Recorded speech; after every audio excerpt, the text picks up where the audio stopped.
Merry Christmas, creative friends! Today I'm sharing how I make over 100 Christmas ornaments out of this beautiful rifle paper co fabric that I ordered directly from their website.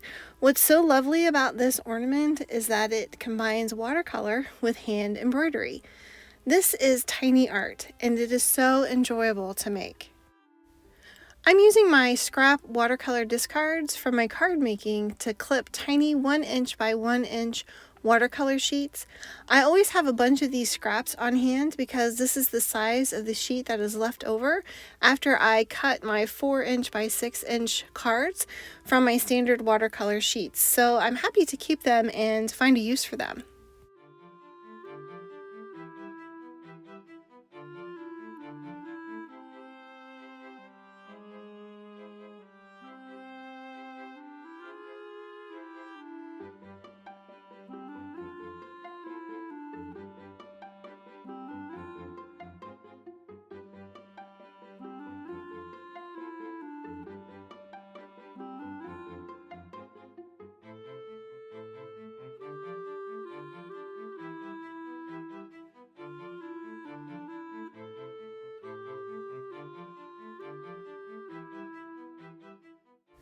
I'm painting 4 tiny paintings today, but embroidering just one of them for the sake of time. This first painting will be a wreath, so I'm tracing a circle with the bottom of my pen. Then I'm going to erase most of my pencil mark, leaving just a faint line that I can paint over for my wreath center.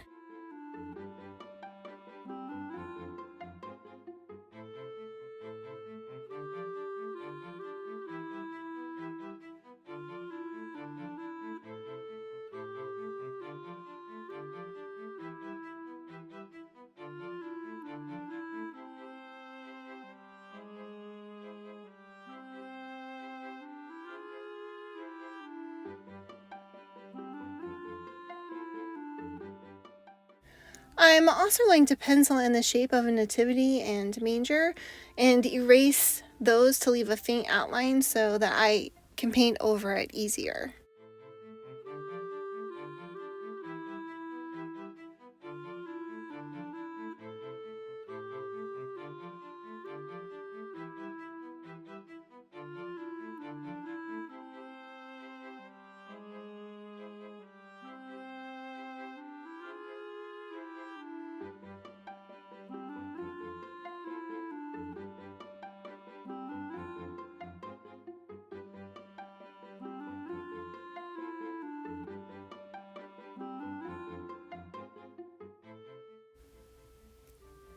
Today I'm going to use my size 0 brush from my favorite brush set because it gives me a tiny stroke and it's easy to control. I love the ergonomics of these brushes.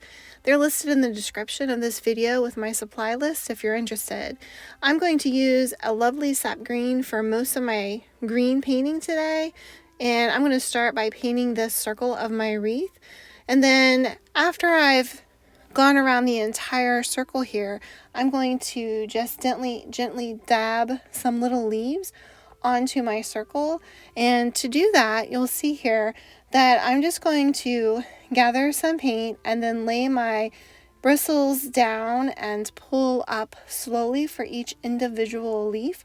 I only do a few on the inside because it's a very tight space in the center of this wreath.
Next, I'm working on my English mistletoe.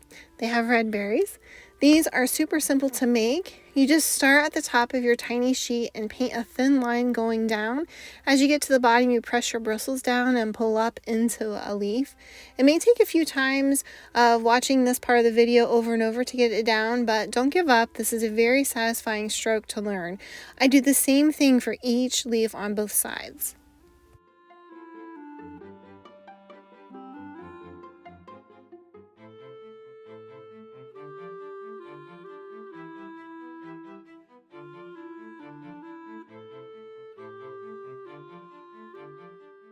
Next up is a tiny pine tree. One thin stroke going down the page will anchor the pine needles.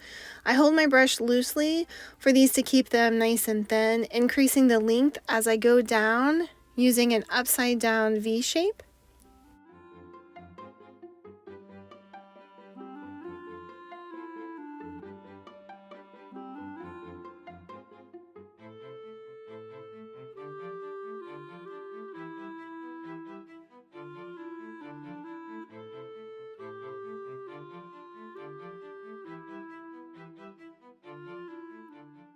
The Nativity doesn't take long at all to paint because we will essentially just paint over the lines that we penciled in. I'm going to use a reddish brown for the wooden structure and for the manger.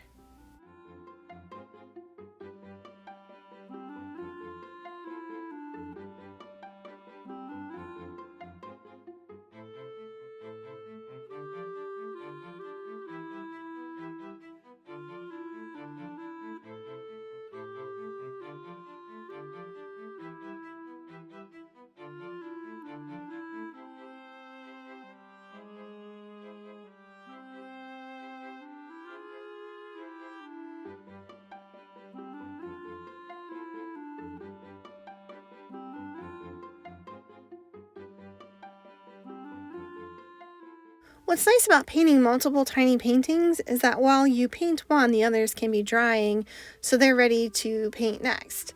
Next up, we're going to add some pine branches to our wreath in between our leaves. Don't forget to turn your paper as you go. I put just a few in the center because, again, it is super tight in there, and I only use a few strokes on each pine branch because there is not much room here.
I'm adding a little dimension and detail to my tiny tree by using a mix of sap green and black and placing it in just a few places with tiny strokes onto the base of my tree, and I later will finish off with a little dab of brown at the bottom for the trunk.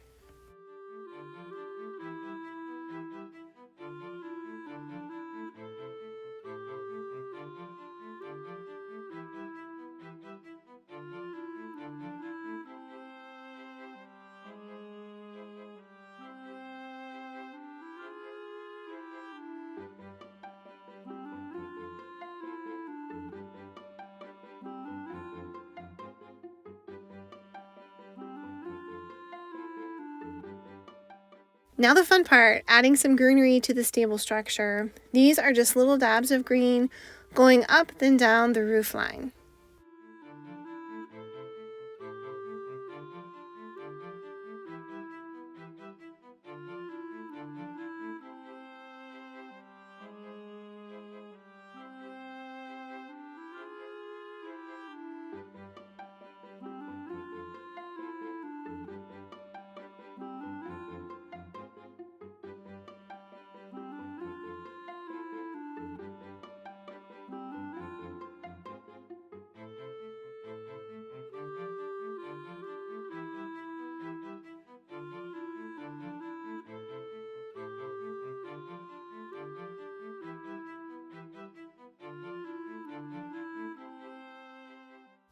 The highlights are next, and this vibrant red is just the pop of color I'm looking for.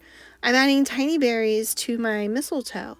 I try to leave a little speck of white paper showing through to give a sense of light reflecting. The berries on my wreath are going to even be tinier than this, so no speck for those. They're just little dabs of red paint, and you'll notice I like to have little bunches of threes when it comes to berries. A few berry dabs on the greenery as well for my nativity will add just a little bit more detail to that tiny painting.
I'm using a metallic gold for the bright beams above the manger, and then a little green for the stems for my berries on the mistletoe to finish up.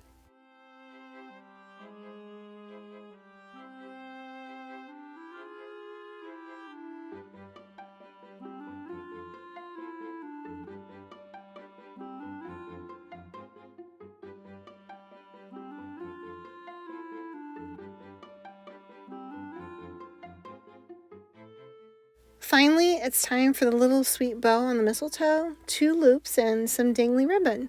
This may need a little practice on scrap paper to master, so feel free to pause the video and give a few tries on some scrap paper if you like.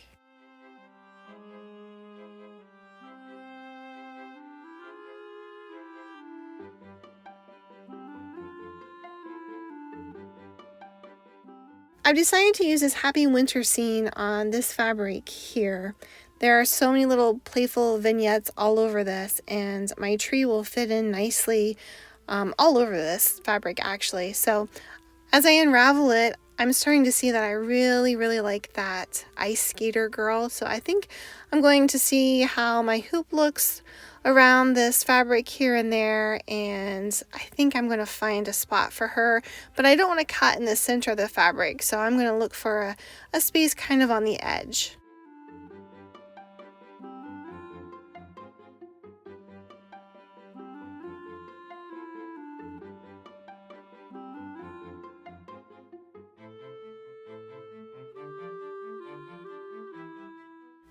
I'm just cutting roughly around my hoop. I'll trim it up here in a few seconds, but I just want to have a more workable piece of smaller fabric to work with here. And then I'm going to unscrew the top of my hoop here and get the outer section away from the inner section so that I can place my fabric properly.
After tightening my embroidery hoop screw and pulling gently on my fabric to make sure it's taut, am I saying that right? To make sure it's tight, I'm ready to trim all around my hoop, leaving about 1/4 inch excess. This keeps extra fabric out of my way, and I'll show you in a little bit how this excess helps me to ensure that my fabric will remain tight. Now for the fun part, choosing embroidery floss, also called thread. I've linked one of my favorite brands below. They have a variety pack that I like and I think would be a good place to start if you don't have any on hand. I just usually go into my stash and choose the colors that are similar to my fabric. You can use any cotton fabric with any print or pattern that you like. I'll show you some of the other hoops that I've made and how each are so different, kind of like a snowflake. I stitched the detailing on some leaves, made some French knots for the berries. Y'all, it took me 5 years to learn how to stitch a French knot, no kidding. But I love them now, and I love to use them as often as I can.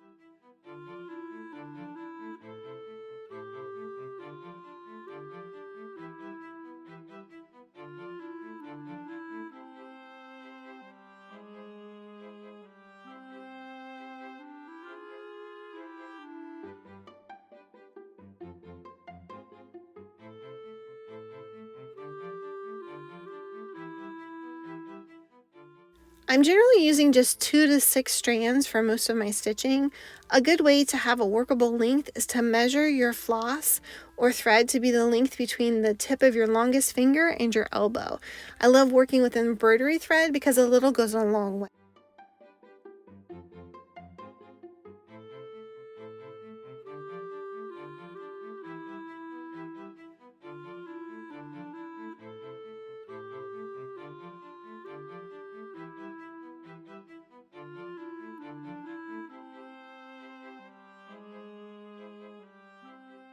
I thread it through my needle and then knot it by wrapping it around my finger and rolling it into one direction into a knot like this.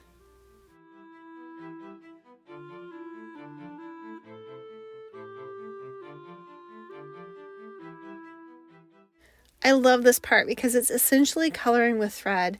I use my thread to highlight different sections of my fabric. This bluish gray for the skate marks on the ice add just the right little touch to draw attention to our ice skater. When I'm finished with my thread and I've got it just where I want it, I'll go ahead and flip my project over to the back side and I'll tuck under my stitches and then clip the extra.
Next, I'm adding some white embellishments onto the ice skate blades and to her hand muff.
I'm also adding some white for snow that has gathered on the pine trees and on the windowsills.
Finally, I highlight some of the rocks. This is where you can let your own creativity run wild and highlight or embellish whatever areas you like.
I've recently been working with metallic thread.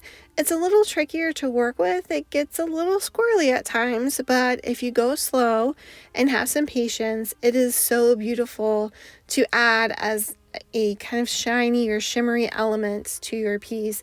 I'm using just one thread out of the 6 to make my snowflakes here. I knot it just like I do my other floss, and for the snowflakes, I like to stitch the same straight lines I've used for the other elements and cross my 3 stitches on top of each other to create an individual snowflake. With this metallic thread, sometimes it kind of bunches up and I have to take it out and start over. So just take your time with this.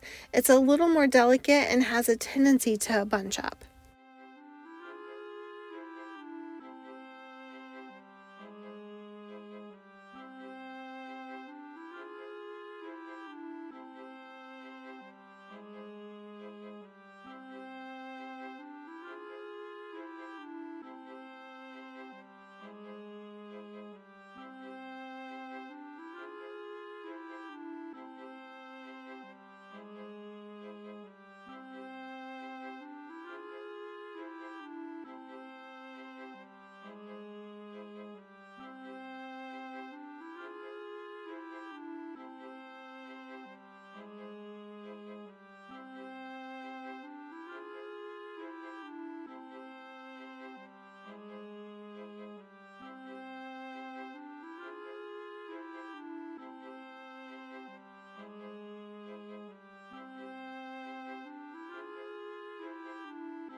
Okay, to secure the tiny paintings onto the center of my fabric, I'm going to use all 6 strands, and I'm going to secure my painting just under my thumb. So you want to make sure that you have super clean and dry hands when you do this part, and actually all the parts too.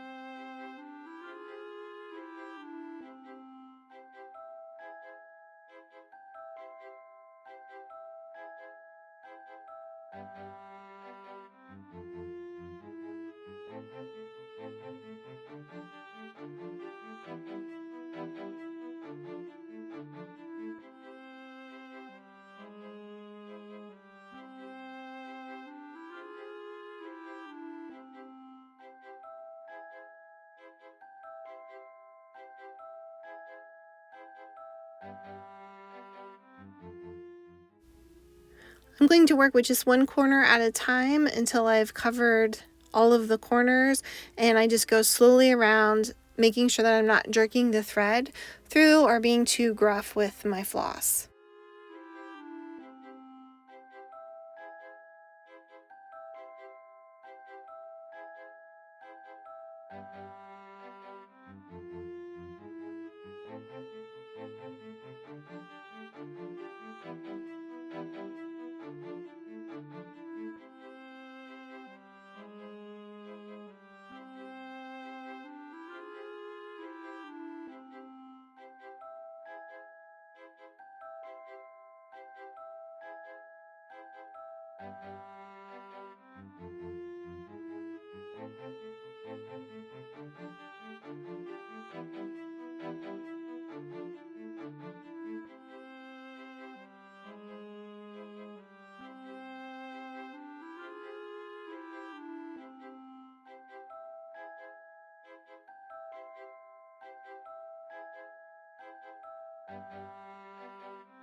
All that's left now is the backing and the ribbon. For the back, I use sewing thread.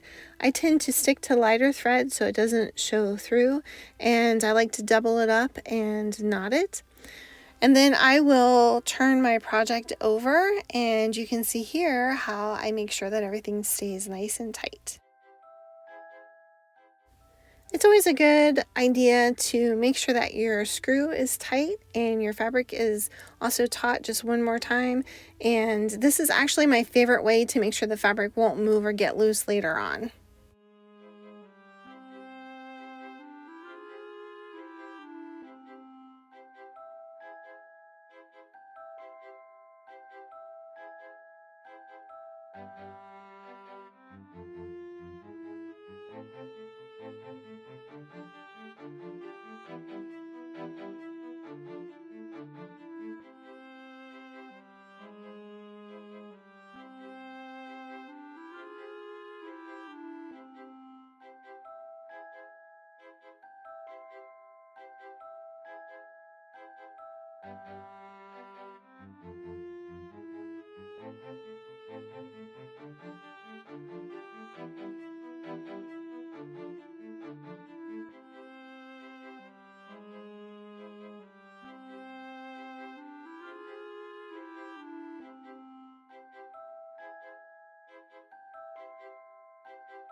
I'm using craft cardstock for my backing, and I just trace it with my pencil, my hoop, and then cut it down to size so that the craft paper doesn't show from the front and that it covers the back nicely.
I then use a little tacky glue around the back to glue to my hoop, And I will attach this and then flip it over and then add a little weight onto the hoop to help secure it while the glue dries. Make sure your weighted objects do not put weight on the fabric section though.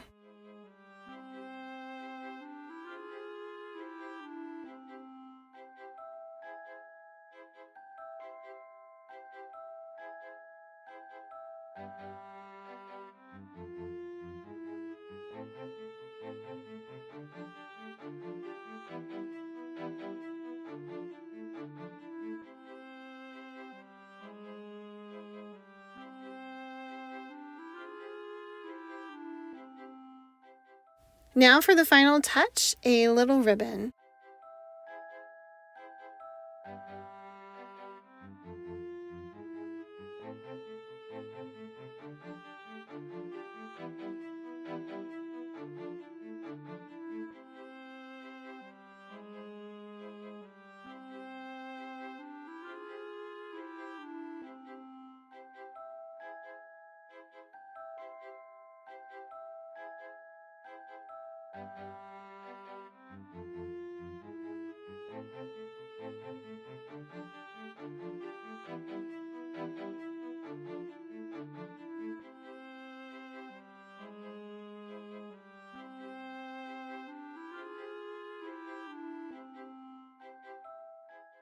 Thank you so much for watching. I hope you enjoyed this tutorial. Please share your ideas with me. What kind of fabric would you like to use for your Christmas ornaments?